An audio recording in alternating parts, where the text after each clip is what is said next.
हम नहीं कहेंगे, जी। लेकिन इन खबरों के ज़रिए नीतीश कुमार के हुँ। नाम को लेकर भी चर्चा हो रही है जी, कि जब एनडीए की बैठक हुई उस बिल्कुल। दौरान नीतीश कुमार भी नेतृत्व में थे सम्राट चौधरी के साथ। हुँ, और इसके बाद अब आप देखिए कि नीरज कुमार सिन्हा नॉमिनेशन फाइल करने से पहले नीतीश कुमार से आशीर्वाद लेने पहुंच जाते हुँ। हैं। तो क्या नीतीश जी। कुमार का भी कोई रोल इस पूरे मैटर में नजर आता है? देखिए बिल्कुल नाज़मीन, अगर हुँ, 10 तारीख की मीटिंग की हम बात हुँ, करें तो उसमें तमाम जो कह सकते हैं कि जो गठबंधन कुनबे के दल थे, जिसमें जेडीयू थी, जिसमें जो है उपेंद्र कुशवाहा की पार्टी थी, राष्ट्रीय लोक मोर्चा, इसके अलावा हम देखेंगे एलजेपीआर वहाँ पर मौजूद थे, यानी सभी हुँ, दल थे और इसके साथ में उनके जिला अध्यक्ष भी यहाँ पर मौजूद थे। तो ये भी कयास लगाए गए कि क्या सम्राट चौधरी अपनी पकड़ नहीं बना पा रहे, इसलिए नीतीश कुमार वहाँ पर मौजूद थे। यानी उस बैठक को लेकर भी तमाम तरह के सवाल उठे, क्योंकि जिस तरह से ये खबर सामने आई शाम तक होते-होते कि हुँ, अभिषेक बंटी जो है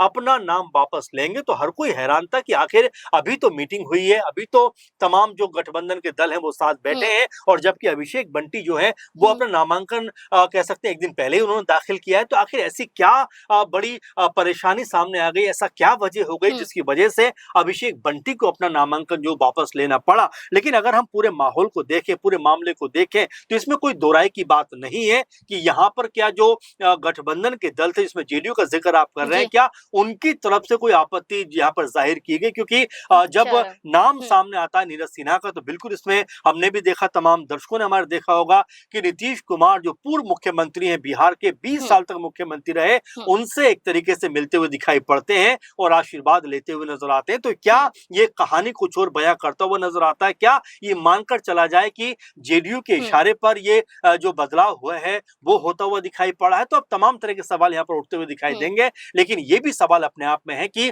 जो प्रशांत किशोर अब यहाँ से चुनाव लड़ रहे हैं, जन स्वराज पार्टी के सबसे मजबूत नेता हैं, संयोजक हैं, हुँ, वो ये बात कह रहे हैं कि बीजेपी तो कहा करती थी कि अगर किसी ऐसे ही किसी भी आदमी को यहाँ से उतार दिया जाए, तो वो भी चुनाव जीत जाएगा। लेकिन जब से वो चुनाव मैदान में उतरे हैं, हुँ, बीजेपी के अंदर खलबली मची हुई है, क्योंकि पहले उन्होंने यहाँ पर अभिषेक बंटी का नाम हटाकर नीरज सिन्हा का जो हुँ, नाम है वो आगे कर दिया। तो मुकाबले से पहले ही कहीं न कहीं बीजेपी जो है हुँ, वो घबराई हुई दिखाई पड़ती है। तो ऐसे में इस खबर को लेकर या इस बात को लेकर अब तमाम विपक्षी जो दल हैं, खासकर जनसुराज है, वो जी। यहाँ बीजेपी के ऊपर तमाम तरह के